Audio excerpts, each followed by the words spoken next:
You're too late. I've already summoned. What is up, everyone? Welcome to L2R2, a PlayStation podcast. My name's Fonzie. I'm joined by my co-host, Indie Game Dev, my UK bruh from another mum, Callum Monroe. Callum, how are you doing? Yeah, I'm good. I've been living in the past the last week or so, playing a PS2 game, but yeah. Yeah, I'm going down memory lane, playing some debatable, our thoughts on Killzone, but it's really cool to jump in and play those games. Yeah, and go through PlayStation Now, like we were just mentioning, there's so many games on there, and I want to spend more time with that service because I've subscribed here and there, but I've never kept it, and I think I'm going to keep that service going. Yeah, and hopefully there's always like a deal sort of within a year of each other, so you can sort of, if you time it right, you can normally get a nice price for a year or something. That's what I'm hoping anyway. You know what that reminds me? It's not the same at all, but back in the day with AOL Online, this might be right before you were born. I don't know if you're a twinkle in your parents' eyes, but back in the day with AOL Online, they would send you these discs, and that's how you'd get the service and like boot it up or whatever. But if you wanted to cancel your subscription, they would do everything they could to keep you on board. So they would just give you free months. So we would just often do that. Like I think for a whole year, we got it for free by just saying we're going to cancel it. And they'll go, oh, wait. And then they'll just give us another free month. PlayStation Now or anything like that, they don't care at all. They just go, see you later. They don't try and like keep you on board with like a free deal. That does remind me, there was some kind of like this roller coaster yesterday with Xbox. So they were going to raise their price on Xbox Gold. Almost double some of the months, and then the 6-month package. And I guess the internet, lit up, was super angry, so they reversed their decision, and they're just going to keep the same base price. And they even announced some of the games that require Xbox Live Gold to play online. They're going to make it so it's just free to play. So it's a awesome change, of course, and so people are happy and it's they're proving like that they're really this consumer friendly company going forward with these decisions, and I really dig it. Yeah, I think it's good. It's good that they turned it around. I think it was clear that they were going to do something after the backlash, but it is quite worrying because this isn't the first time they've sort of completely missed the mark. You had with like the Xbox One being all online, and they went back. And I mean, it's good that they obviously listen and then revert, but you'd rather they listen in the first place and not decide to do that anyway. So I don't know. It's kind of it's a weird one, but at least it's not happening, so people don't need to worry in that regard. But you see a lot of people saying at the moment, just get a PC and play it for free, play Xbox games for free in arguably better quality, and especially I mean if it was going to go up to $120, I mean for a year, then even though PCs are more expensive at first, that's going to quickly rack up anyway. So right, and I think I know I pay for the service, but I'm not sure if Xbox Live comes with Game Pass, if it's bundled in there. I imagine it is, because why would you have to pay for Xbox Live Gold and then on top of that for that service? But I know with PlayStation, PS Now is separate from their their online component, so it might be the same case. Yeah. Nice, Cam. Well, what you been up to this week? You been playing anything besides we playing Killzone, and we'll get into that. But watch anything, play anything this week? Yeah, so I've been actually watching. I just started a new anime actually, which I enjoy, but I never really watch enough of them. And this was recommended by a friend. It's called Devilman Crybaby, which is like it's super. Sounds cool. It's super violent and raunchy and weird. It's pretty great. It's got a really cool soundtrack as well, like they normally do. But it's very grotesque.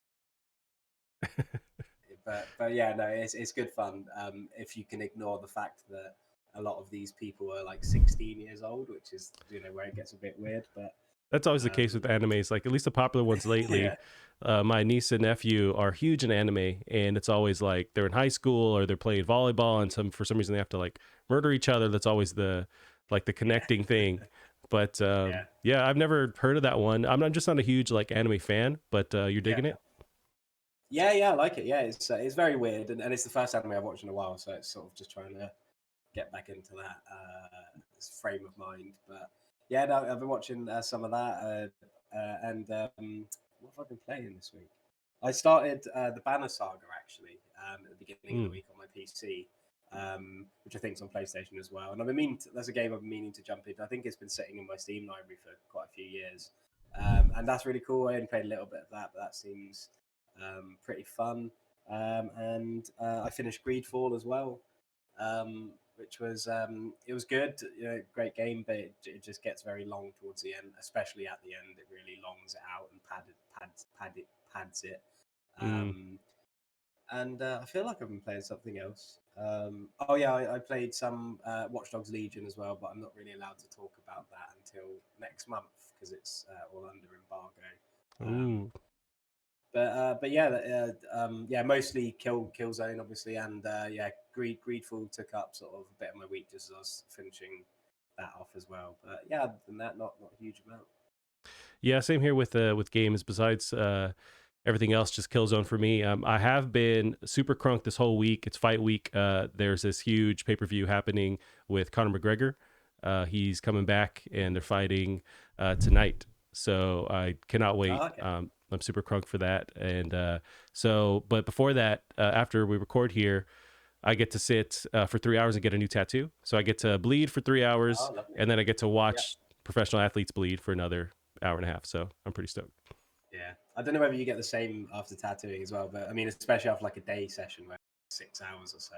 But I always feel like so ill afterwards. I just feel so run down and just exhausted. But so I Yeah. hope that you don't suffer from that too much. It should be fine. I think I'm doing about 3 hours with this session. Yeah, in the past, like this tattooer that I go to, I've been going with him for the past like 10, 12 years, and he used to work at another shop that was next to this bar. So right after, my reward used to be I'd get my tattoo, and then I'd go just literally next door and grab a beer, and it was just like the best feeling in the world to be finally done with that. Drink a beer, almost like pour the beer on the tattoo to just like cool it down, because it's just my, the Yeah. body part is just so hot. But yeah, I'm gonna do the same when I get home today and just chill out. But yeah, can't wait. I'm super stoked. Yeah, very nice, exciting. And that fight too, man, I can't tell you. I need to talk to a doctor or something, because this boner has not gone down for at least a week. I'm so excited for this fight, man. I'm just a huge Conor McGregor fan. Yeah. I know he gets a lot of heat, and rightfully so, but you can see something has changed with this guy. He's just not as just outlandish anymore. Like, even the crap talking before the fight, it's not the same at all. There's a lot of respect with him and this guy. He's fighting Dustin Poirier. They're even like donating to the same charity for this fight.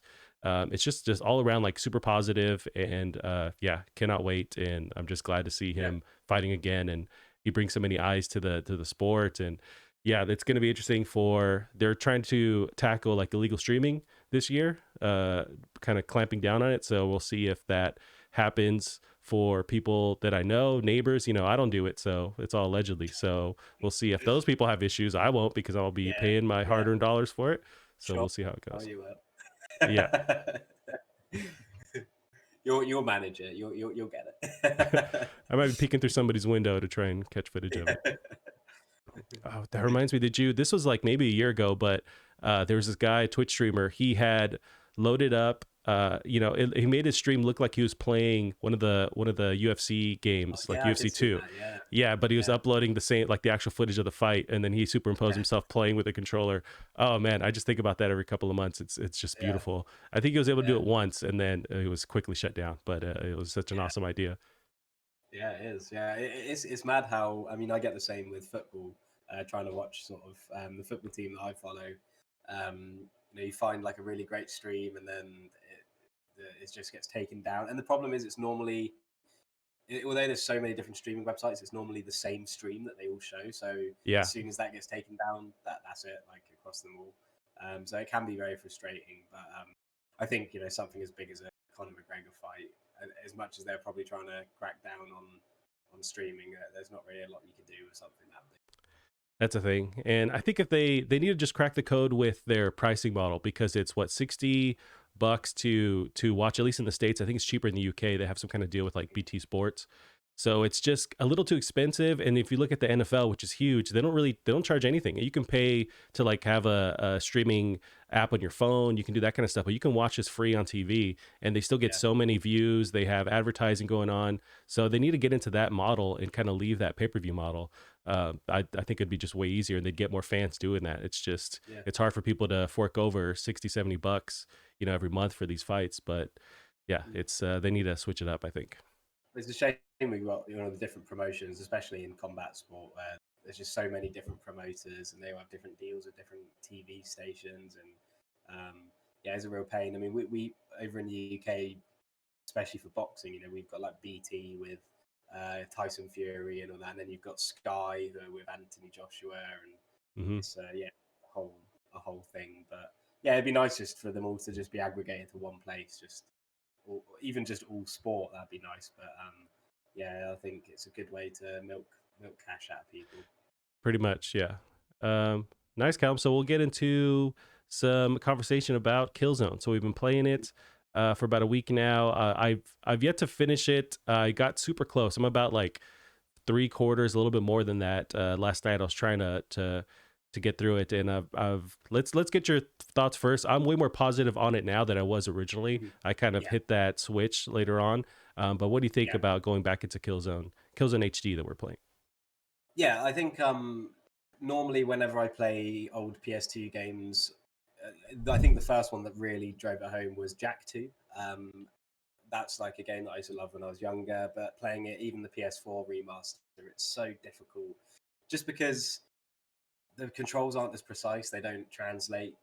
Back then we were just that was the norm, so we sort of understood that Hmm.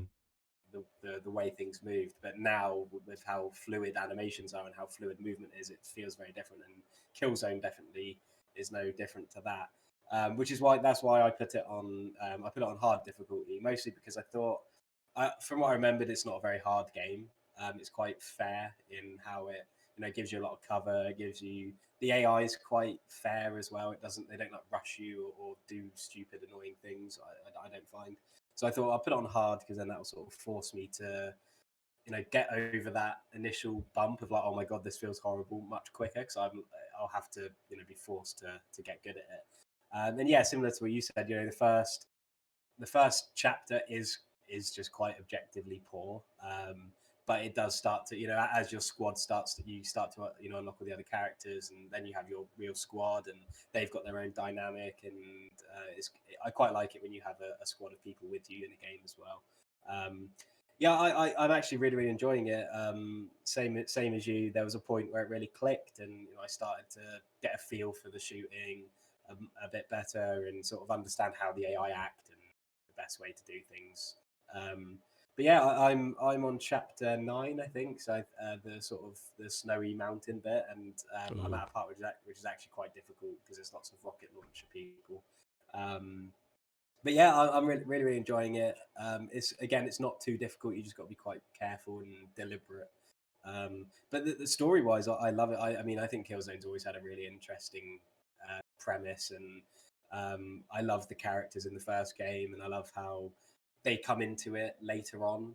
Sort of like you sort of meet them later in the game at certain points, and then they come in and they become playable. I think that's really unique even today for a shooter game.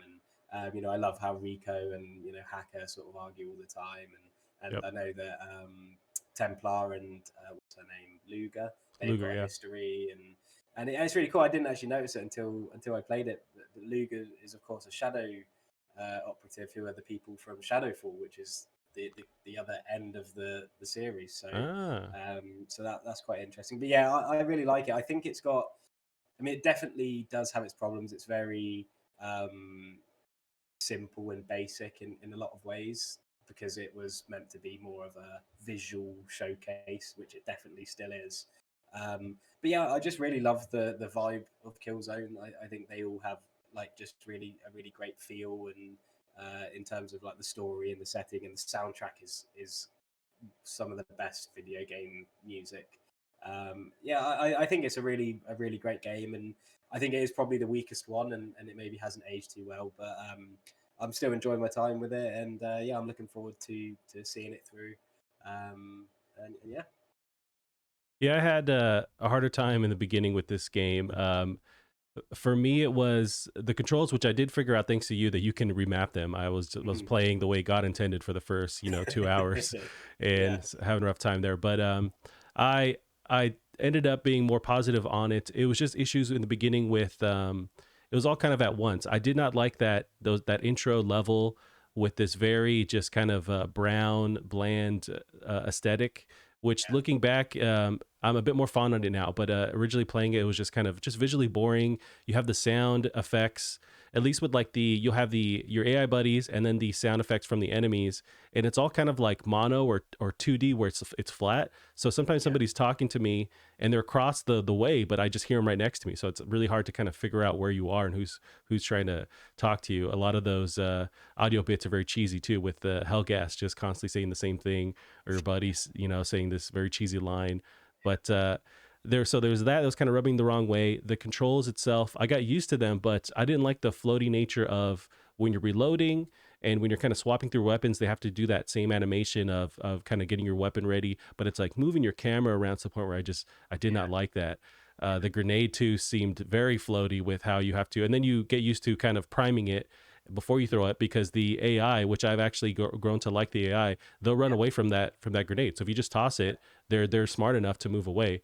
yeah, There are little bits like that impress me with the AI, especially the combat AI. At least with the enemies, they'll actually move around. They won't flank or anything, but they will move. They will adjust their position. They won't just stand there and take bullets. They can take a lot of bullets. They're definitely spongy, but yeah, they will move around the world and kind of keep you on your toes.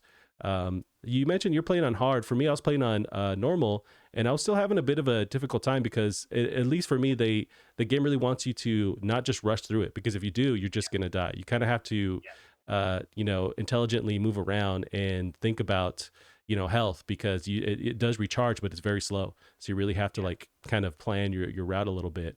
But I think what clicked for me, where because I was not having fun at all, and I just wanted to switch to Killzone 2 as fast as possible. But what switched for me was I think it's a midpoint when you get to play as Luger, and it switches. You could tell in the menu that there are other slots for characters, so I knew it was yeah, coming. But once you yeah, do that, that was just a refresh for me, where you have her different weapons. You have that cool like Predator mode, where she can see heat vision, and her different. She has like this almost like a sniper kind of assault rifle, where you have that secondary fire where it's like the little dart that just like takes him out. That was super satisfying to do that. That part of the world where when she takes over, that level was just like visually different too. It looked beautiful.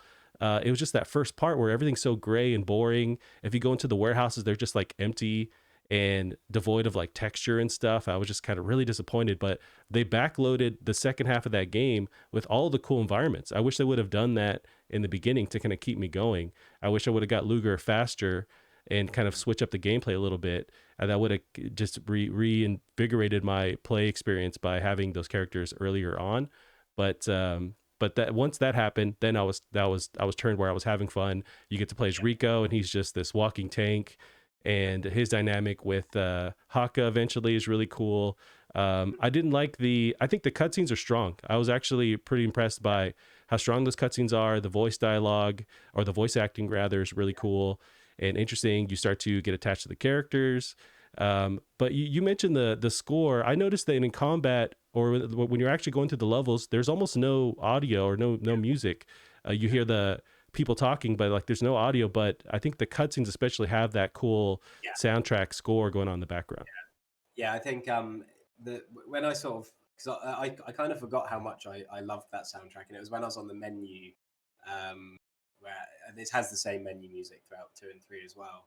Not sure about Shadowfall, but and I just remember, God, I love this soundtrack. But you're right, I think the cutscenes and the in game are quite separate in terms of how well they tell the story and how cinematic it feels. And I think that's where it falls short. There's not really many epic set pieces in the game, which is why I think a lot of people didn't like it, especially when compared to like Halo 2 and Half Life 2. Um, but yeah, you're right. The cutscenes are great. The writing in the cutscenes is really really good. The characters are really good, and these are characters that aren't just in the first game. They're through in Templars in the second game, not as a playable character, but he's in it. And Rico's one of your squad mates in the second game as well. And that they are there is a really great story there, and the setting itself. I mean, I think that's why Killzone is such a great series, because each game, the whole sort of dynamic between the Hellgast and the ISA is just such an interesting concept. I mean, I know we've seen it before, but there's not many games that really have it that sort of simple, if you know what I mean. Like it's just the planet Helgen and the sort of Earth-like planet, very simple to understand, and therefore the more sort of unique and personal nuances that can sort of take center stage. And I think that that's so good about it. Um, but yeah, it's interesting to say about the AI. I think the AI does still feel really great, and that was a big thing for me when I first played it back when I was a little kid. Was how real it felt, like it felt like you're playing against actual people in the way that the enemies are terrified of being left out in the open. Like you said, they won't rush you. There'll be a lot. You know, there are certain enemies like the elites of the LMGs that will sort of be more happy to stand out and just spray you. But yeah, I think the AI is great, and I don't know if you got the chance to play the battlegrounds mode yet, but that's really good fun as well. A good sort of Have way not. to see the AI. But yeah, and you say you know it starts to really get better when the new squad mates come in, and I definitely agree. I've been playing as Templar throughout the whole thing just because you know I might go for the platinum, so I think I might just try completing it as Templar first, and then do the other sort of character related trophies. But even just having them, you know, from a general interest perspective, just having those new characters always with you, always you know barking at each other, and just it just gives you a little bit more to get your teeth sunk into, I think. And for me, I think I really started enjoying it around the same time. You know, when you're in the park with the sort of cherry blossom trees, and then you've got the jungle and the sort of swampy bits as well, and it does really pick up. I think although it does have a bit of a bad rap, the first game, I think that is the problem. I think a lot of people probably did fall off of it early and maybe didn't give it the sort of opportunity it deserves, because it is, you know, when you do spend a few hours with it and really look at it, and especially considering when it came out, I think it is a really impressive game, and it sets up the series really nicely as well.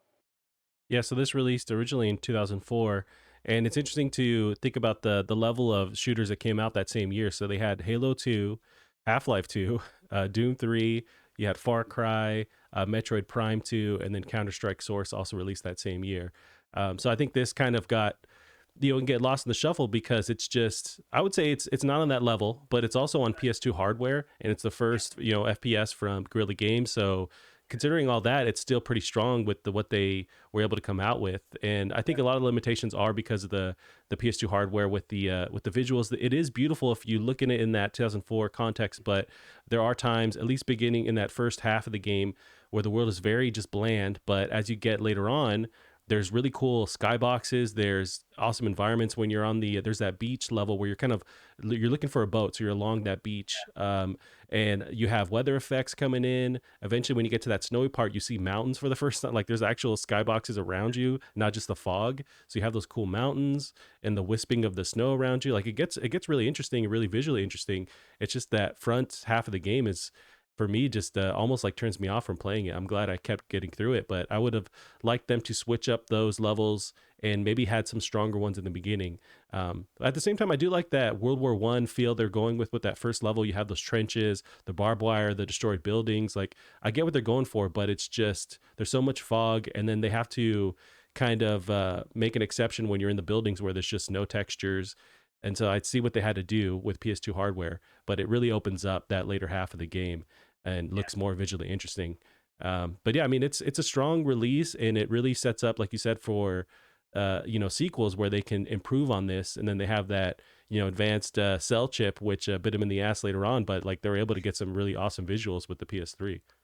yeah. I mean, I haven't seen Killzone 2 gameplay since I played it when it first came out, but I remember that game absolutely blowing me away visually, and I can imagine that it um, still looks great now.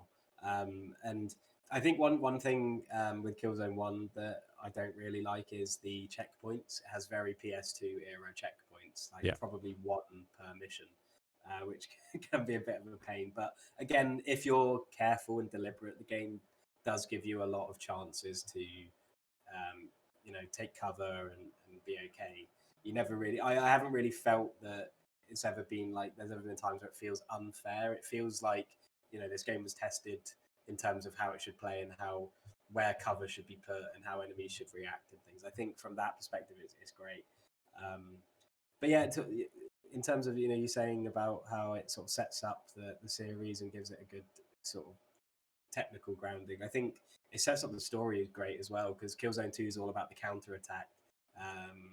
You go to Planet Helgen, so it's basically the roles reversed from the first game, which I think is just so cool. It's just such a cool concept to have the entire first game be about the ISA being invaded by the Helghast, and then the second game being the complete other way around, where you're now on the counter attack invading Planet Helgen, and then Shadowfall I think benefited the most from this really cool sort of back and forth storyline by having it be about the Helgan and or the Helghast and the ISA or the humans sort of merging and mixing together. Where they have the big wall and the slums and that, and it's just a really well made series, and I think it's really nice to go back and play it from the start because I think by the time we get to Shadowfall, we really feel that effect of what they were going for, and I think that's clear to see. Yeah, the story is really unique, and also the characters like that. The Hellgas are just this always will be this iconic, baddie in video games with their glowing eyes. Which they talked about it before, but the glowing eyes were an afterthought. It was just through playtesting the players couldn't see Yeah, the enemies very well, so they just said, okay, let's just make their eyes glow, and that just yeah, completely changed the game. But just the way they're set up, they look their faces are very like skeletal with their armor, so they just look mm, like these cyborgs walking around.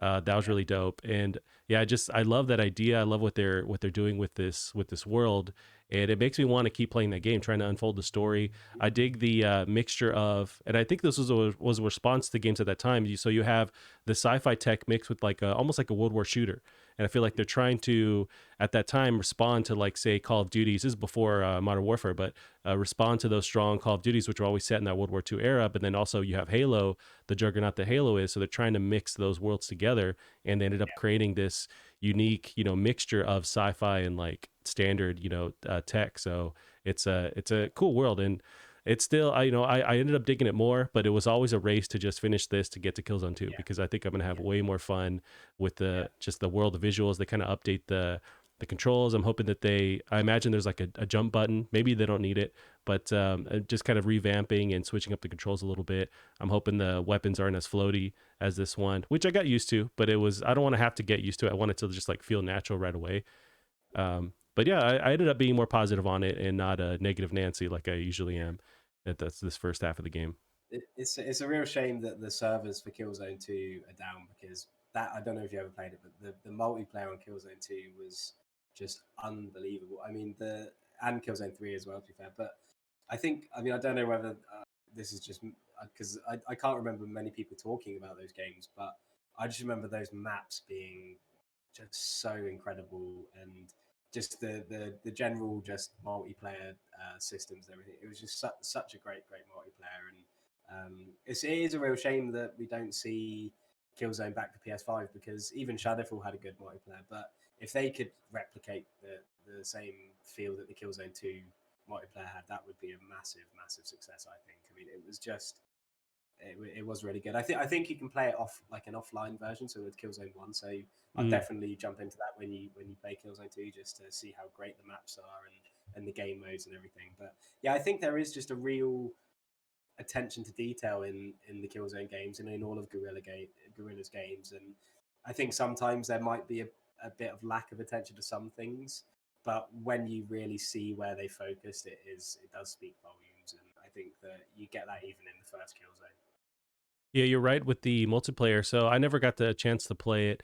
I do remember the reviews at that time really touting how awesome that multiplayer was. And Gavin was telling me as well, he played it and he was blown away by that multiplayer. So I don't know if they get enough attention for it. And yeah, it's a shame those servers are down. I know that there's ways that people have taken games that their servers have shut down and still play them online. I know with Halo, you can still play the original Halo. You hook up by some magic, you hook up your console to your PC, and then there's servers that people have just made on their own that are still live that they just kind of connect to each other and still keep Yeah, those games alive. Maybe there's a route like that for Killzone, but I'm not sure. But yeah, it'd be interesting to jump into the multiplayer yeah, for Killzone too. Yeah, explain to me a little bit on the. Is there a multiplayer version in Killzone One, or what are the other gameplay modes, or is there like a challenge kind of horde mode, or what's the other version? So from what I remember in Killzone One, I think it's called Battlegrounds. Yeah. It's basically like a co-op, kind of in the same vein as like your GoldenEye sort of split screen thing, but it's normally just team deathmatch. So Hellgas versus ISA. You choose a side. You can play on different sides if you like playing split screen with a friend or whatever. And yeah, it's basically just just a way to play offline multiplayer on Killzone One, and I remember having loads of fun with that with friends, and that's set up really well. And again, the maps that are in that are really great. They're not just sort of ripped from the single player; they are sort of designed specifically for that game mode. And I think it's just always something that Killzones have been good for is that social aspect, is that sort of competitive aspect alongside the story mode. So yeah, I definitely recommend jumping into that just because it is, especially in Killzone One, it is just offline based. Uh, there's a few trophies attached to it if you care about that, and I'm sure you'll have some fun with that. Nice. Cool, man. So I'm super stoked to jump into Killzone 2. That'll be next week. We'll do that. And for anyone listening, Graham out there listening, play along and then join the conversation. And we'll play for the next week. Try some Killzone Yeah. 2, and it'll be. Go ahead, Gal. Sorry. Yeah, I was going to ask. I meant to ask you what your experience with PlayStation now has been, because obviously these are PS3 games. You've had to stream them, so I wasn't sure how you found that. Yeah, so I've had pretty much mostly positive. I think the only time the issues came up were when I was trying to play at work, which granted I should probably have been working, but I would take my PS4 with me to work, and the internet is just terrible there. So it really lags, and for the most part it works, but there's some times where it's just makes the entire game just kind of really chug along. But when I'm at home, it's working pretty great. There's maybe I wonder if you have the floaty controls with Killzone 1, but also the issues with lag in the servers, if that adds just a microsecond where I feel a little bit off with the controls. I would love to play this just actually local, like on a PS3 or PS2 rather. I know there's that HD collection that has them all, but for the most part, it works great. I've played Resident Evil 4 just primarily through PlayStation Now, and it works awesome. So I'm pretty impressed by this service. And we talked about there's so many games on there where it's easily worth I paid the $10 per month for the month, but I think it's a little bit cheaper if you pay for like 3 months, 6 months, that kind of thing. Yeah. But I think it's well worth it for all the games and how it works. Yeah, I mean, I've been mostly the same. It's been pretty positive. I I've been sort of switching between playing on my PS5 and my laptop through the PC app, and the reason I played a little bit on my laptop was because at first it was a little bit um, not buggy, but a bit laggy on my PS5, and I don't know whether it's because what I found is that when I play it on my PS5, if the connection gets a little bit low, which it does from time to time, it will drop the frames, but the resolution will stay pretty sharp. Mm. Whereas if I play it on my laptop, when the connection gets low, the resolution will drop completely, so it's like really fuzzy, but the frames will stay completely smooth. Which means that if it does happen, I can get myself to safety, or I can still just about make out enemies and still play the game, which is quite irritating because I'd much rather the resolution gets lowered so that I can still at least get to some safety or something. Whereas when I play it on my PS5, it tries to keep the resolution constantly at the highest quality, which means it will really jar when the connection drops. So yeah, I mean, it has been mostly positive. Definitely, the app itself on PC is terrible, but once you're playing I the saw you game, it's mention all that. Yeah, so I've never really booted it up on PC. What's terrible about PlayStation Now on um, PC? so it tends to hang on like preparing, where it says preparing the game, it will hang on that for ages, and the only way to sort of fix that is to quit off the app, but then you have like five different tasks of it running in the background that you have to end, and then it tries to reopen it. It's just completely broken. But once you get past that and you get the game playing, it, like I said, it works better than the PlayStation 5 because there seems to be a different focus on what gets lowered if the connection drops. Yeah, I don't know whether there's a way that I can go into the settings of PS Now and sort of choose what to prioritize, but that is quite annoying. because I don't really know why it would by default prioritize resolution over frames.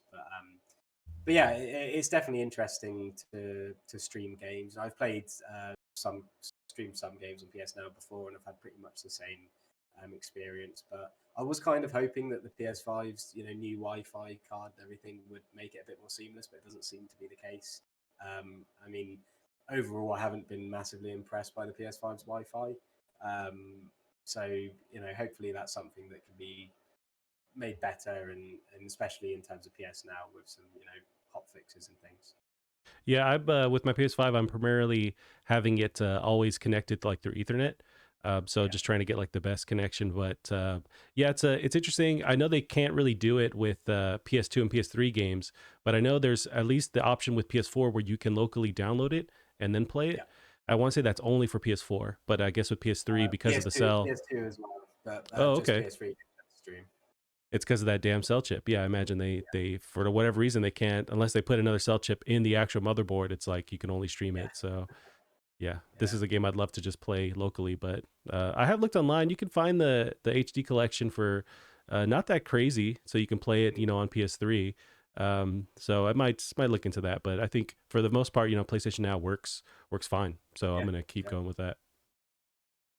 Nice, Callum. So yeah, we'll end our conversation about Killzone there. I'm very happy to not play this game anymore, and I don't want to sound like I'm trashing it. It's definitely not a bad game. It's a very solid game. There's just a lot of quality of life stuff or changes I would have Yeah. liked. And I have to remember this is a PS2 game. Yeah, we're playing the HD collection, a little bit up-res remastered, but it's that same PS2 era. So I think that's And also and that can sometimes make these HD textures of PS2 games can sometimes make it look worse as well, because when these like plain textures are much cleaner, it looks like really strange. So yeah. um, but yeah, I think the problem is as well we've got Killzone 2 looming on the horizon, which is such a massive step up, and so it should be. I mean, it was years between them, but yeah, it's understandable to want to sort of move on to the much sort of more better running game and better looking game. So that makes sense. But yeah, I'm glad that you sort of it clicked for you, because I think like it is the same with any old game. Like you said of Resident Evil 4 as well. I remember when you first started that, you were saying it's really hard to get into because it just hasn't aged too well in certain areas. But you do just get over a point where the controls now click with you. You understand how the game wants you to play it, and yeah, I'm glad that you sort of got to that stage at least.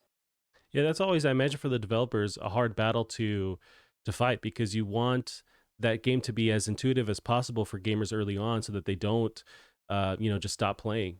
So how do you kind of bridge that gap and toe that line to make it so everything clicks for them, but also if you're trying to do something that's new or unique, there's that hurdle you have to kind of hold their hand for a bit and then let them loose. So it's definitely not easy, and I respect them, that I can do this. So I appreciate it. So it's easy to just kind of talk crap about controls or whatever, but I also, in my back of my mind, I keep that idea of, they play tested this and they tried this and they're also trying to say something. So it's an interesting thing from their side of the issue. So, but overall, yeah, I ended up really digging it, and although I can't wait to jump into Killzone 2. So that's always been in the back of my mind. But yeah, Cam, we'll end our conversation about Killzone there for the week.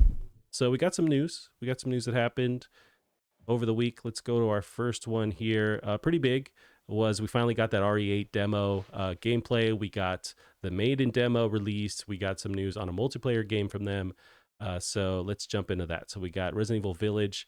So it's some notes on what was revealed at that stream. So it's coming out May 7th. It's on PS5, Xbox Series, PC, as well as last gen. I guess I expected that. What are your thoughts on them releasing on last gen as well as current gen? Yeah, I think it's to be expected, and I think the maiden demo to be released like exactly when they announced that was a good call, because you've got a lot of people complaining. You've got people complaining that it's on current platform, which it is a shame a little bit, but you've got to understand why they're doing it, especially the amount of people who still don't have PS5s. Yep. But I think it was a good call doing the maiden demo as well, because what a lot of people don't realize is that isn't the demo that's coming out later. That's just a kind of museum walkthrough for people who have PS5s to see, the new 3D audio that the PS5 can sort of do, and the ray tracing and the smooth frame rates, and it's just to show what's in store for the PS5 players and what's in store for the PS5 version, because there hasn't been a huge amount, in my opinion, of the 3D audio shown off in the games I've played. Um, but when I played Maiden, I was completely like, without even thinking about it, I completely noticed straight away that the audio was on a completely different level. Um, and But yeah, I think it's understandable that it's coming to our platforms, but I think it'll be fine because it looks unbelievable. Um, the graphics are so good that there is no reason to be pissed that it's coming to current gen when it looks that good.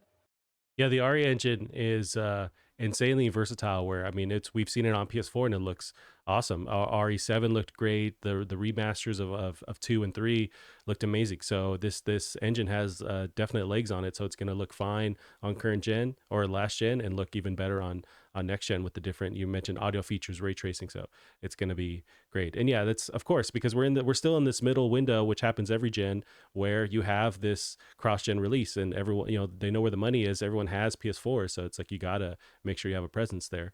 Hold your horses on Maiden, Callum. We still have, let's talk about Reverse. So they talked about their multiplayer game that they were kind of teasing. They showed it off. So the Capcom revealed Reverse, a multiplayer title featuring major characters from the Resident Evil universe. It'll be available for free for anyone who buys Village, and they showed off some gameplay in that trailer. What do you think about this? We talked about how these really don't, call out to us, but does this bother you? Is this something that might pique your interest? Yeah, I think it.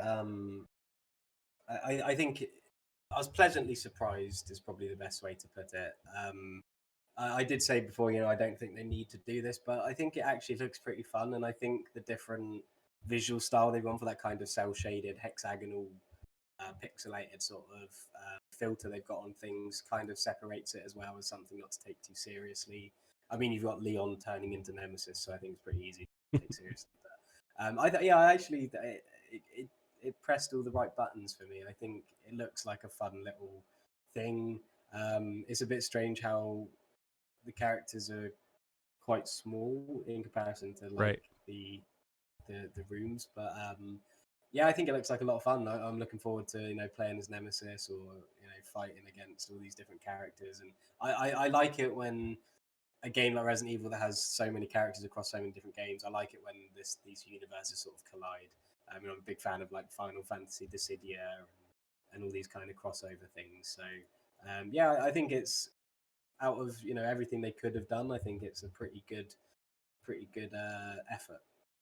Yeah, they mentioned that the shrinking of the characters was so that you have all these various, size characters like Nemesis going along with the humans, and so they shrunk those characters down so they could fit in this mansion. I imagine there's other levels that they're not going to show off just yet too.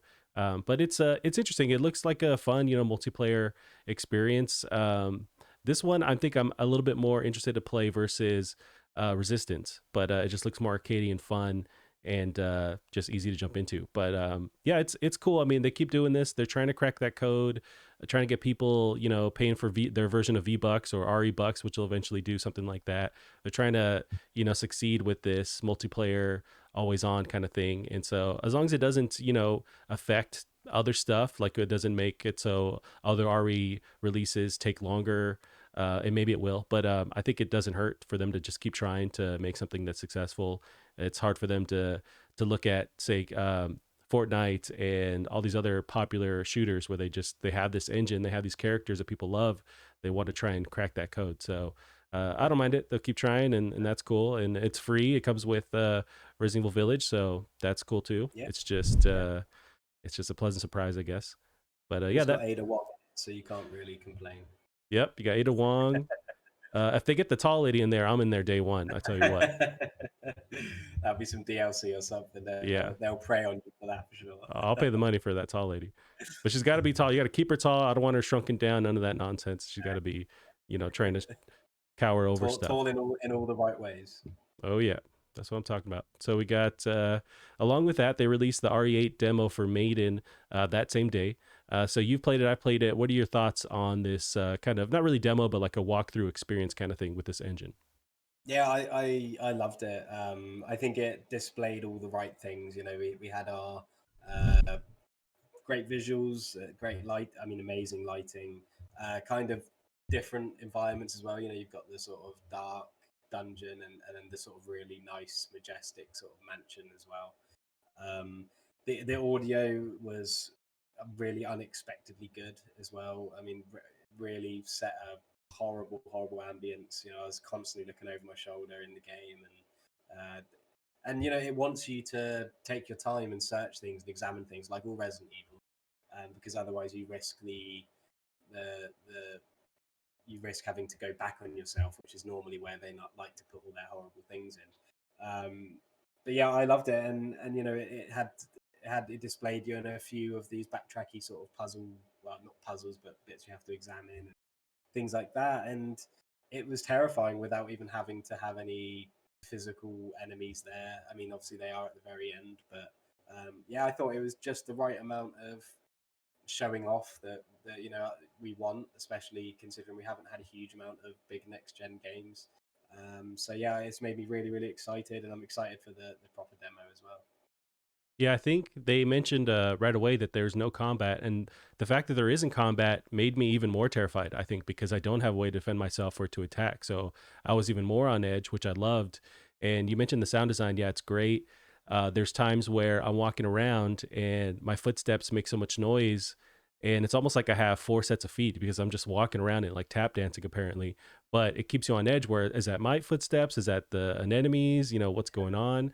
But yeah, it's very creepy when you start off in that dungeon. I did have to backtrack early on in that dungeon for something, and I got my first jump scare where a body or like a body bag falls out of the ceiling, and it's just like, oh god. Yeah, And so that was great. It's so creepy and gory too, which is just standard Resident Evil. I think they're nailing this mansion as well. Like I can't wait to roam around in it. It reminds me of like say the first Resident Evil where you have this really advanced looking or creepy rather mansion that's very fancy and just something's wrong, something's off in it. Yeah, I loved it. I loved the you eventually meet the baddies at the end. You got the sisters, and then eventually the tall lady. Interacting with them was really cool. Having them call out to you and kind of just talk trash as you're walking around for a little bit. That was very creepy. yeah, Uh, yeah, it's really sets up my excitement for Resident Evil 8, and I can't wait. yeah. And what I noticed as well was that sort of the notes you find and just a lot of different environmental things were done so intricately as well. Like I remember I found a note about how the maidens of the mansion had been locked up, and so you're like, oh, that must be what I am because I was Hmm. in the dungeon. And it spoke a little bit about the sisters and the vampires, and I found a note as well saying about how they're turning blood into wine, and then you can find like this little teacup with blood in it. And it's just very, you can tell that they really want to try and use these new ways to show you things to really nail some sort of storytelling, because I don't think Resident Evil's ever been that great at that, but this seems so much more elegant in the way it told a story just in that short 20-minute experience as well. But yeah, it's funny you say about sort of having to backtrack. It's like when I found the little sort of eye in the goblet. And when I saw it was an eye, I was like, oh, that means I'm going to have to go back upstairs Yep. and go to that room. And I remember previously when I didn't know what to do, I'd been looking around, and I don't know if you got the same audio cue, but you could hear somebody walking down the stairs and talking. And I was like, I've got to go back upstairs now because I've got this eye, and that clearly goes in that door. And I was just like, and that's what makes a Resident Evil game for me, is knowing that you have to go back through a way you've already been. And you might have already, the first time you went through that way, you might have been like, oh god, I'm glad to be out of here, and then you realize you have to go back that way.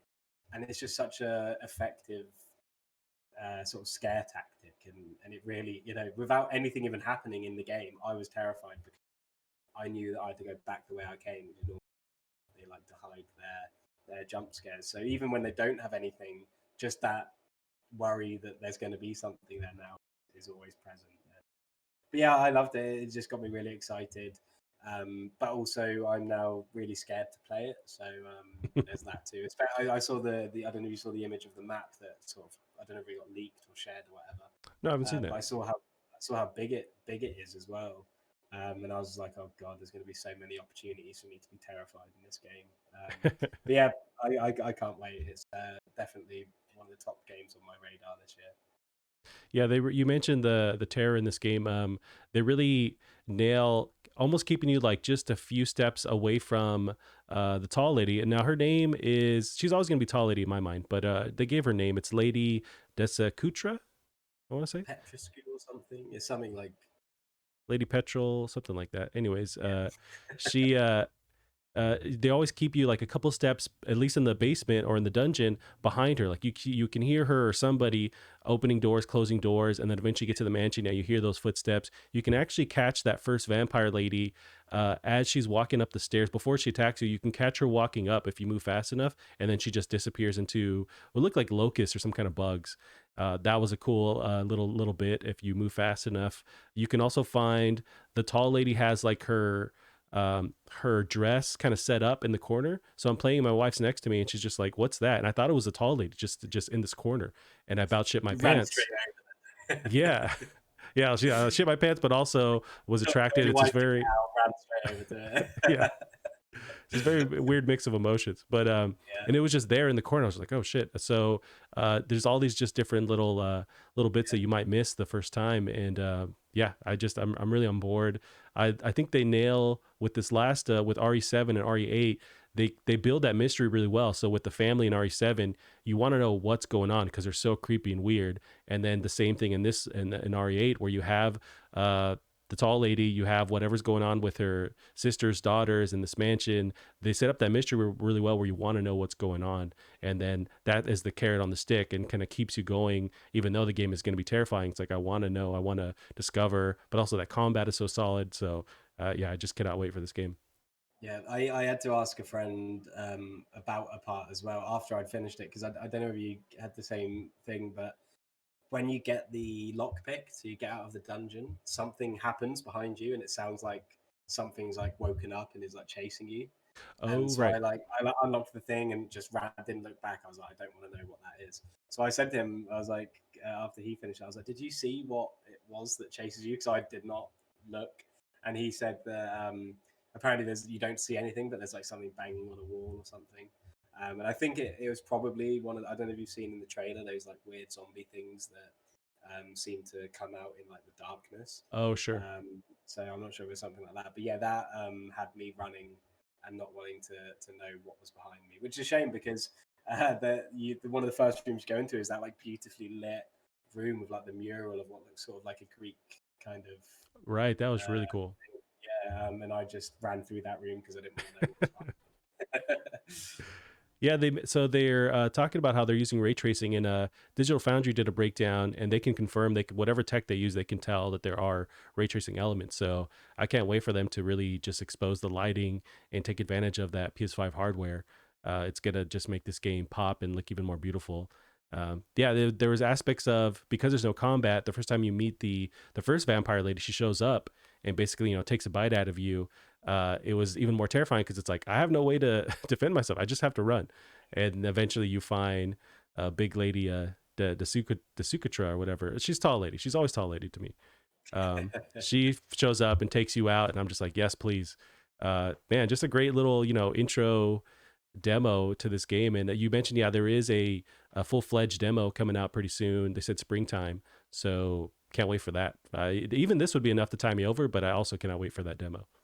Yeah, well, I think it is almost identical to how Resident Evil 7 was rolled out because obviously this time the big thing is the PS5, and with Resident Evil 7 it was VR. Mm. So with 7 we had the kitchen demo, which is sort of on par with Maiden. Which the kitchen demo was literally you put the VR headset on and you're sat in a chair, like you can't even move. It's just kind of like a little sort of horror thing. And then you had the beginning hour, which was the proper Resident Evil 7 demo. So this is exactly the same. Maiden's like the VR showcase, but for PS5, showing off the ray tracing, the 3D audio, and then you've got the proper demo coming out for everybody. Because I've seen a lot of people, really complaining about anti-consumerism and all of this, but it's not that they don't want everybody to try it. It's that this is only capable of being played on the PS5. This demo, so it's not. This isn't. No one's missing out. This is just showing off what the PS5 can do more, just as much as showing off what Resident Evil can. Yeah, and there's an aspect of, bills got to get paid. They made this deal with PlayStation to kind of align with them. You notice in that stream, they only mention PlayStation consoles, but of course it's Yeah, coming to other consoles. So that's yeah, part of the deal. They make these deals and they kind of have to toe the line, and but everyone's going to get it. It's just going to take some time, and yeah, that's standard now, so I'm not sure why everyone's, yeah. complaining I about mean, it. Resident Evil is a PlayStation sort of series. It's one of the most iconic PlayStation series. Like, one of the first. If you think about PlayStation One of the first games you'll think about is two or something like that. I Right. I think the original Resident Evil was actually Nintendo maybe, but you know what I mean. It's very much affiliated with PlayStation, and same as like Metal Gear Solid is, and things Yep. like that. So yeah, so I don't see it as an anti-consumer move at all. It's just more like just that this is what it's obviously a deal for money, of course, but it's not. It doesn't surprise me, and it shouldn't surprise anybody that there's some kind of exclusivity on a technical demo, which of all things, which isn't really much to worry about. Yeah. Nice, Calum. So we'll end it there for our RE8 talk. Now, there is some news on Resident Evil 4. So I noticed in that stream, there was no mention on RE4 Remake or Remaster, and I was expecting some kind of news on that. And I think we have some stuff that has come out, which it might explain why. So this is from Video Games Chronicle. Capcom has overhauled its plans for the Resident Evil 4 remake. So this is from Video Games Chronicle. Capcom's in development Resident Evil 4 remake has seen a major change in leadership.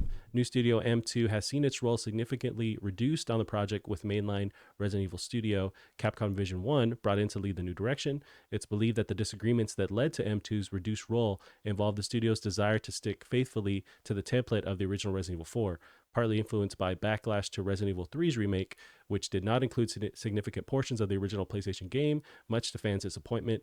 Sources said the RE4 remake would now be partially rebooted and could be delayed by as much as a year to 2023. How do you feel about this news? I was, super excited because it's always been a race for me to remaster RE4, especially after finally playing it this last year and loving it. It's a bummer. We'll get it eventually, but how do you feel about this news?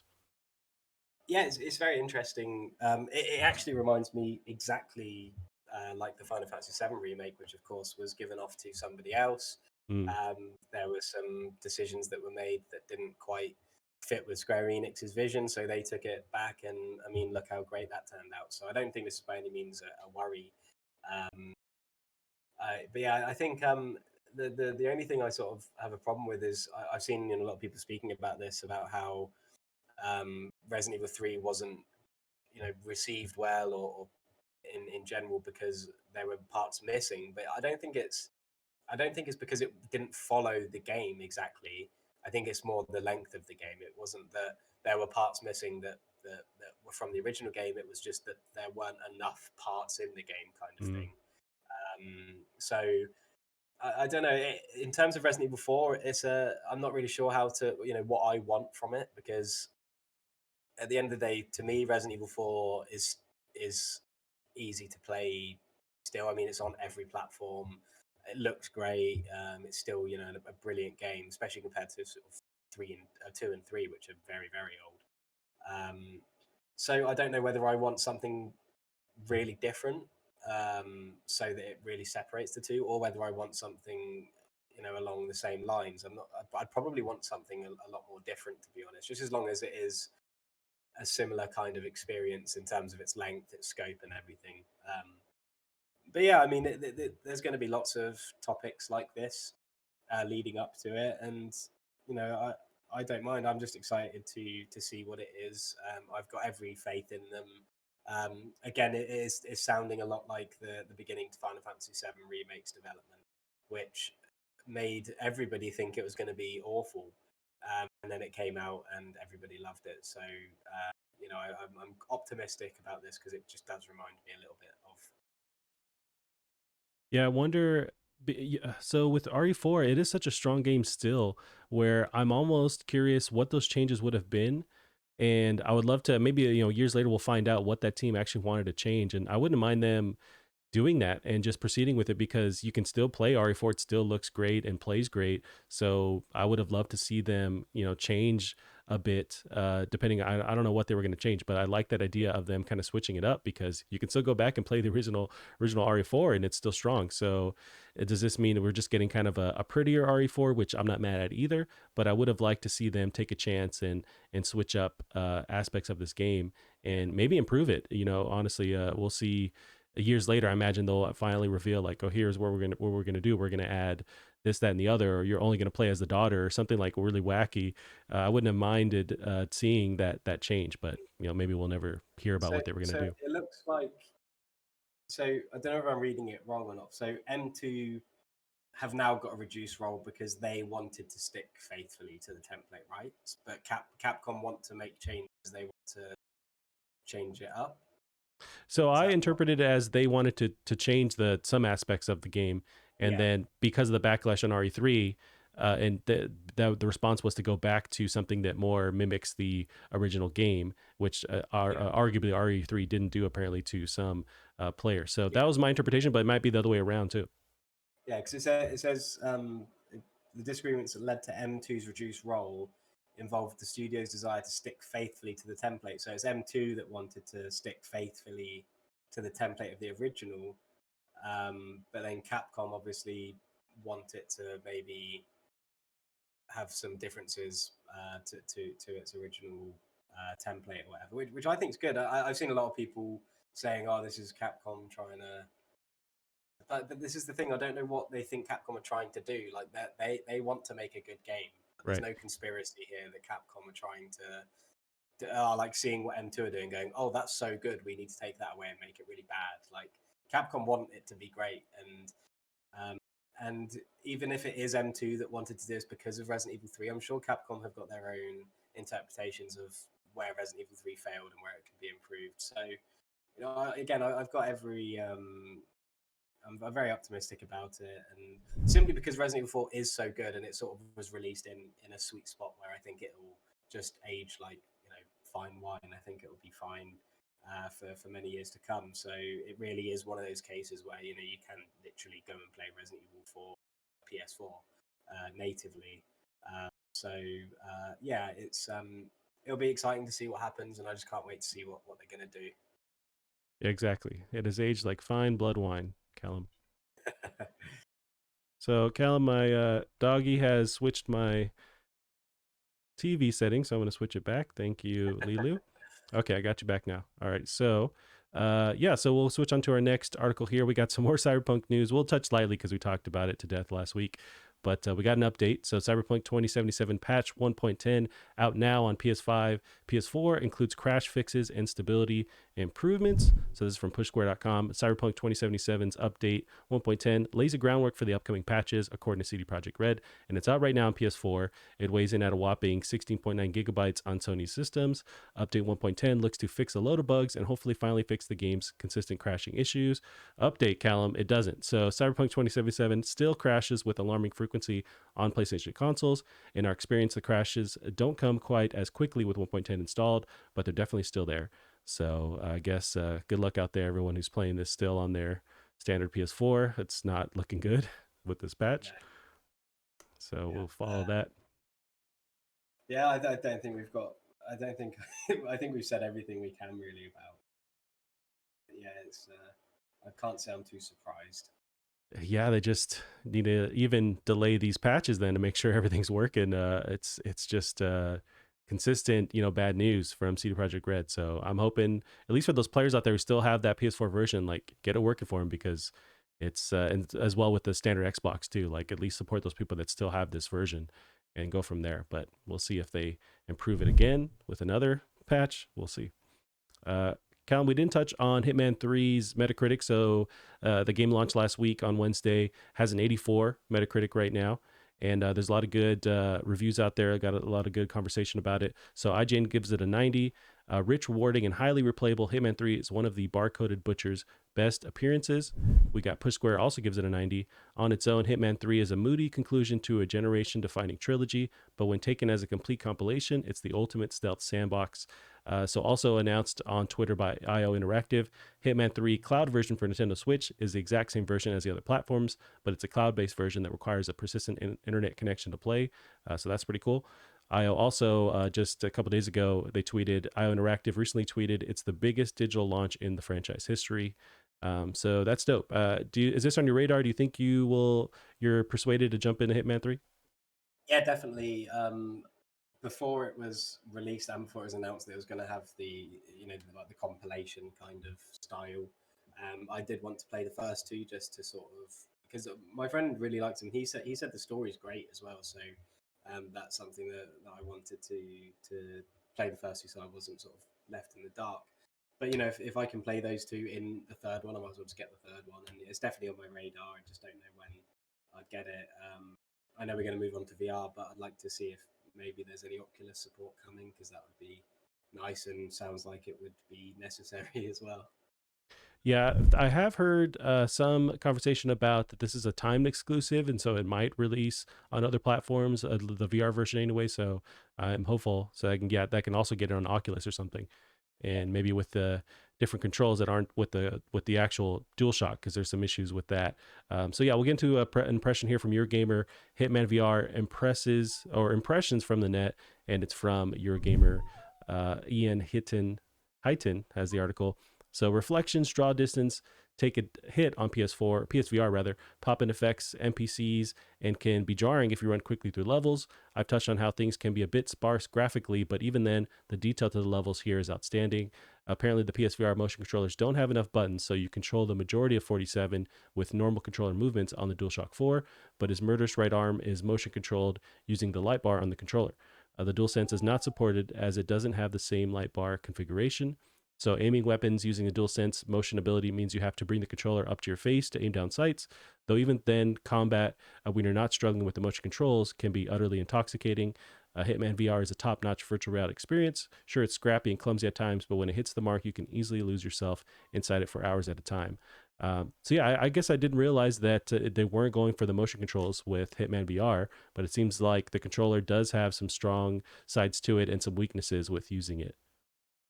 Yeah, so I could be wrong, but you can't do like the grab motion you do with the Oculus. You can't do that with the PlayStation Move, really, can you? Not as intricately, because it doesn't. You can't open your hand with it. Oh, sure. So it might be allocated to like a button press at that point, like when you Yeah, move up close to a yeah, character. Yeah. yeah. So I think what we were saying about was how there are lots of actions you do in Hitman, but they're button presses. Whereas when I sort of think, if I was to play it on my Oculus, you'd imagine all of those actions can be done by physically grabbing with your hands. So perhaps that's a sign that it is meant to be used with the Oculus, and this time exclusivity means it's had to sort of take some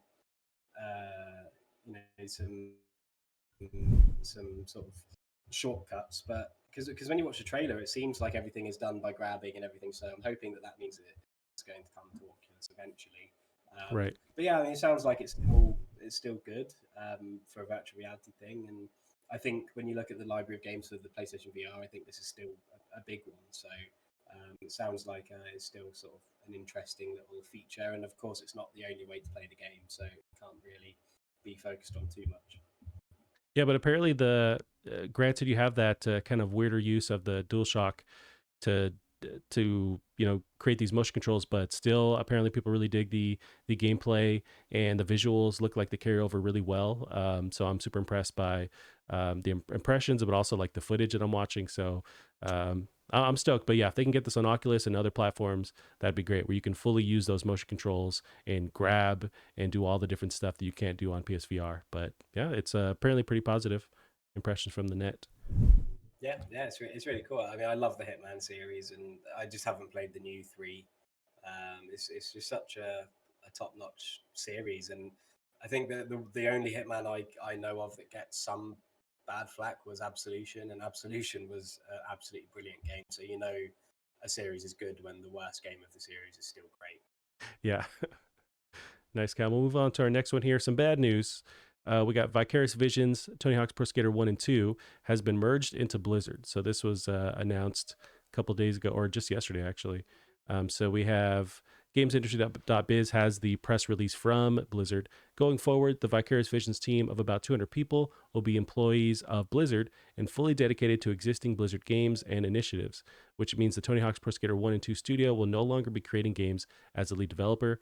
So, in addition to the 2020 THPS remaster, Vicarious Visions developed the Crash Bandicoot Insane Trilogy in 2017 and have been handling mobile ports of many notable games going back to 1999. This is a huge bummer for me because I think they nailed it with Tony Hawk's Pro Skater recently. How do you feel about this? Yeah, I liked Tony Hawk's. I think and they did a great job with Crash Bandicoot as well.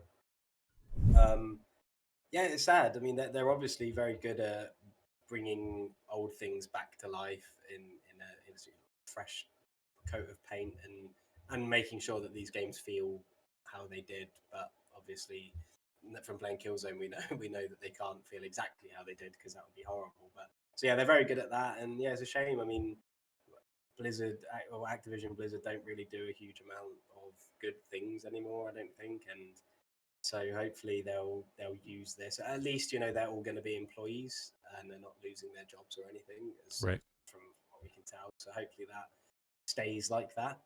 Um, but yeah, it's a shame. It's always a shame to know that we're not going to see that printed on a box again or printed on a game. And yeah, for me personally, I just don't really like Activision Blizzard as a company. So it's just a shame for them to merge with them. Yeah, it's very strange because they're at least nailing it with the Activision sitting on a lot of properties where they're ripe for remaster, and they were touching into that with the Insane Trilogy with Tony Hawk's Pro Skater, and to almost punish this dev for really killing it every time. I just don't understand the decision behind it, and especially with the Tony Hawk's Pro Skater franchise, it's been basically on death's door for a while now, and this was like the first glimpse of hope. They really nailed it with this remaster, where I would have trusted them to do their own take on it, to just fully develop a new Tony Hawk's Pro Skater. So with them out of the mix, I don't know who this goes to or what the plan is. I imagine it sold well, so like, why would you leave this on the burner? But then that's always been the issue with these games, is that they've been handed off to different devs and it's had very mixed results. So you have this team that nails it and they're no longer able to continue with it. So is this like a nail in the coffin? I no longer trust who they would give it to. Like, I just don't know what other dev teams that they own or control that they could also handle this if it's not going to be Vicarious Visions. Yeah. It's a huge bummer for me because I thought they were on the right track, and now we're just back to square one with Tony Hawk.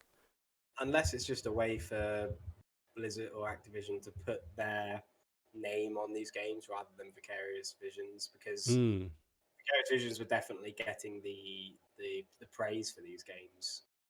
So maybe it's a corporate. I mean, Activision Blizzard are a huge corporate entity, hugely driven by that kind of ideology. So maybe it is just a way for branding, to get their brand as the sole um, point of interest on these games. Hopefully that they'll still Vicarious Visions, the people behind that studio will still be working on games like this, but it might just mean that it will say Activision Blizzard on it, right?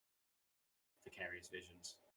I truly hope that's the case because, man, I really want a strong Tony Hawk's Pro Skater in the future, and just a sad boy now after hearing this. So Callum, we got some more bad news, or I really don't care about this one, but it's been talked about recently. So we got the Uncharted movie has been pushed back from this July to February 11th, 2022.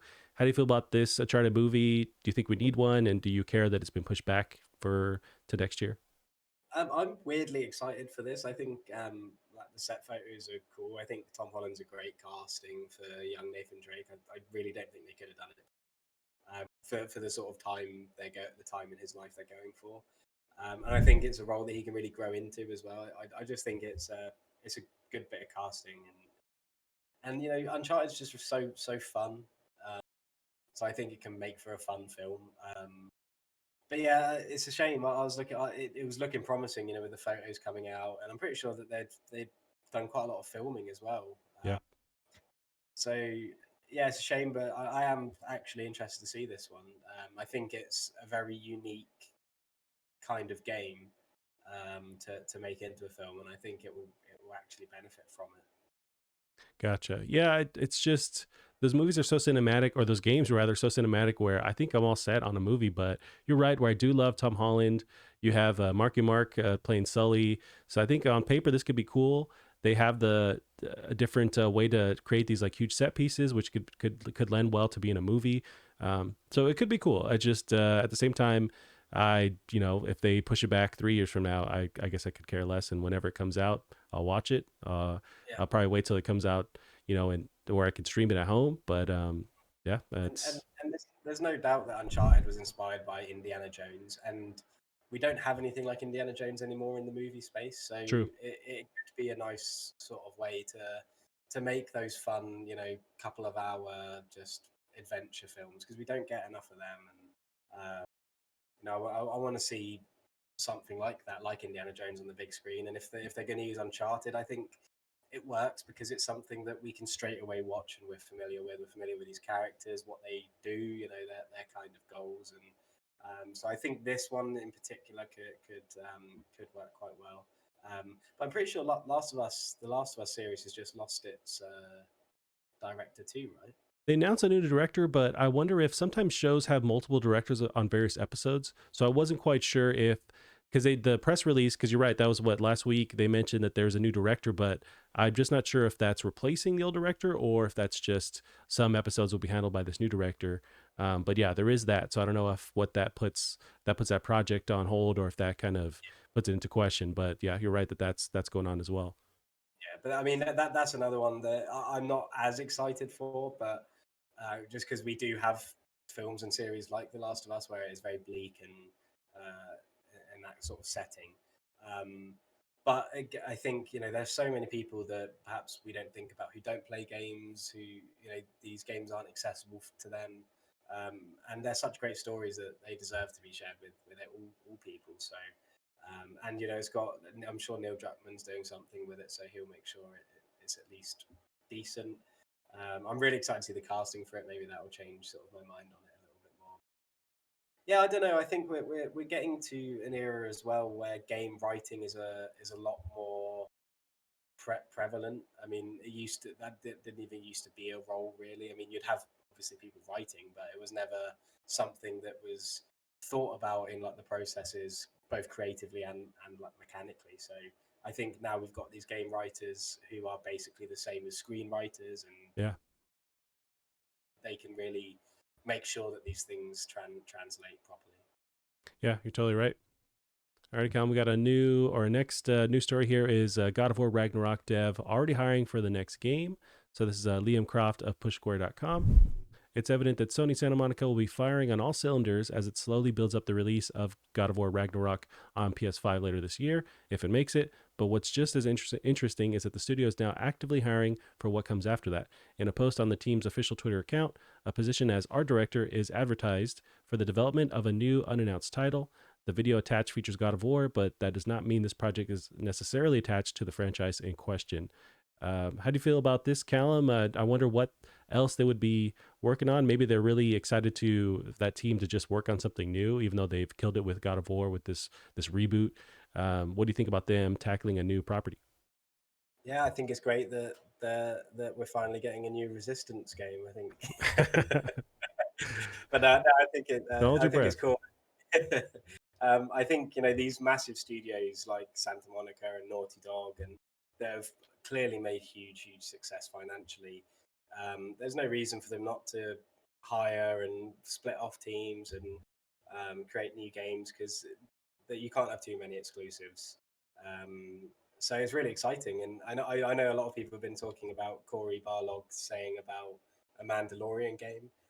This has come at a strange time, considering he tweeted that, and then all these new Star Wars games are being announced. So that could be cool. I mean, that'd be interesting. But I think with the talent of Sony Santa Monica, I think you would also kind of want it to be a new IP. Maybe not you, because I know you love Matt. I think sometimes it's nice just to get something fresh and new. That's true. I'd love for them to put their own take on like maybe a Mandalorian style story. Um, Maybe Star Wars or Disney rather is looking to have another success like Spider-Man on PS4 or PS5 that's just locked in there as a franchise kind of exclusive. And especially with how they really killed it with God of War, like I think they have their pick on what they can do. So where if there are these huge studios that want to align and give them their property, I think that'd be the dev team to give it to, or say like a Naughty Dog. So they can, I imagine they can pick and choose. But I'd love to see them just kind of create their own new thing with that. I imagine with the same kind of carryover combat with God of War, something that's way more actiony in that style would work. But I would love to see them work on something different. I don't know if they need anything else that's going to tie them away from getting God of War out this year, but maybe they shouldn't splinter just yet and just have all hands on deck for this current game.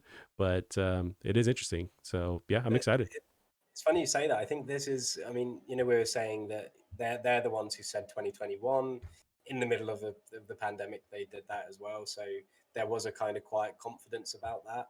And I mean, this is just adding on to that. I mean, I'm sure they would understand what splintering their studio would mean if things weren't quite going to plan with God of War. So maybe this is another sign it's going really well.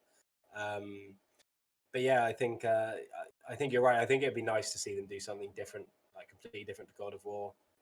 Maybe a sci-fi shooter with aliens called Chimera or something. I don't know. But no, yeah, it's exciting. It's always exciting when a massive studio like Sony Santa Monica are working on something unannounced.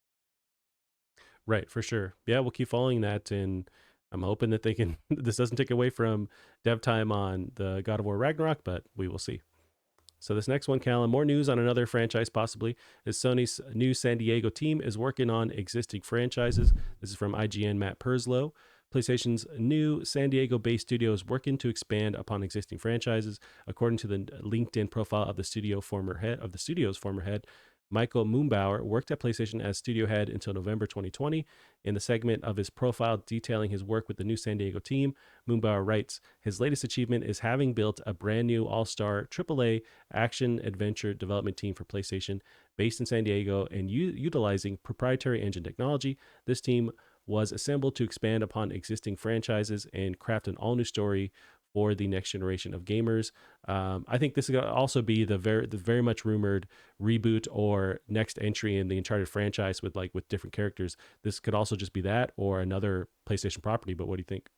I mean, it's got to be Uncharted, isn't it? It's got to be. Right. It's this is one of the worst kept secrets. I mean, it's been years now where everyone, it's been just said that that's what they're working on, and this is just, I mean, a AAA action adventure game that is an existing franchise. That's Uncharted. That Right. is what that is. So yeah, I just want them to announce it because everyone knows it's not a secret anymore. You might as well just announce it. I mean, Cyberpunk was announced what, like 40 years before it came out, so Yeah. might as well announce this one. But no, it's really exciting. I think it's cool as well because Sony San Diego, if I'm remembering correctly, are the guys who made MLB The Show. You might be right. Well, this is a new San Diego team, but maybe they splintered off of that. But Yeah. I want to say it's a new team in San Diego. Yeah, so it's exciting to have a new team to just again add to this list of exclusives. It's really really exciting, and I mean, just talk about Uncharted with the film, and obviously here it's a series I actually really want to play again because I haven't played them in a while, and they're just so good. Yeah, for sure. I think that the fact that it's been rumored for a while that they're working on this next entry in Uncharted, I'm hoping that we get it soon. So maybe this year we get a trailer, and maybe it's a 2022 kind of release. But I'm hopeful that we're actually closer rather than far away from it. That they've been working on, or it's been rumored at least for a while, and they can maybe get the same carry over the tech from Naughty Dog. Or I can't imagine they're like developing this new proprietary thing, maybe just modifying that same engine. But yeah, it's interesting, and it's got to be Uncharted. You have to imagine. I don't know what other property that would lend itself well that's an existing PlayStation property, but I have to imagine it's the next Uncharted, and I'm super excited for that because I thought Legacy, was it Lost Legacy? I thought that was super strong. I loved that, so I'm excited for more Uncharted games with these other characters. I mean, but I suppose Resistance is kind of action adventure, kind of. Let it go, Um, Callum. Let it go. Killzone's kind of action adventure, but no, it's got to be Uncharted. I mean, surely, but either way, if it isn't Uncharted, at least it is an existing franchise, and the other existing franchises I can think of are um, Resistance, Killzone, and maybe The Order as well. That could be one that maybe has been given off because I know Reddit. It's actually reminded me. I think I mentioned I bought on my Oculus a game called In Death, which is like a roguelite sort of VR game, which is Mm, good fun. But that's made by Ready at Dawn, and I'd forgotten that they had been acquired by Facebook and Oculus. you're right. Yeah, Um, so maybe with them now not in that ecosystem, because I think the Order had a really interesting premise and it could have been it really done did. better. But then again, that was linked to Sony Santa Monica, so again maybe that could be to do with their Ananuts project. I don't know, but that is I think that's a series that maybe we haven't been seen the last of as well because that had so much potential and it was just such frustrating little things that made it quite mediocre. But I mean, yeah, it did seem really cool. It is possible, but I think they're going to follow the money. And what's been the most, arguably the most successful franchise on PlayStation is Uncharted, yeah, along with Last of Us. So I think they're going to try and milk that cow again and make something that's on par with Naughty Dog and just not let that franchise go away. So I think that'd be dope because I did really like the ideas of the Order. It wasn't executed very well, but that could be a really cool revitalization. But I think we're going to see Uncharted for sure. I'm just trying to cover all areas so that no matter what, I'm right. Yeah, that's safe. I So no respect that. matter what, they end up announcing, I'll be like, "Oh, do you remember what I said?" Yeah, they actually worked on Knack 3, so that's pretty interesting. Yeah, it could be Knack. It could be Knack. It's actually an adventure, so it's possible. Triple A. Wow, Knack with like ray tracing and Naughty Dog's like face animations could be very unique. That's a dream. I honestly, I haven't even played Knack before. I just know, I just heard the stories, the fables about the very very famous and beloved Knack. It might be on PlayStation Now, so I think it's inevitable that we have to circle around to make that our weekly playthrough. So it's coming. Yeah. Alrighty, Callum, we'll end it there for the week. That's all we got. Where can they find you online? At Twitter at Bear Munro is where you can send me your death threats. Yes, at least make them nice death threats, please. Yeah, or at least just imaginative. Yeah, like really creative Hitman style Yeah. ones. Alrighty, and you can also keep up with the show at Plastic Heart Pod on Twitter. That's it for us this week. We'll see you guys next week. Bye bye.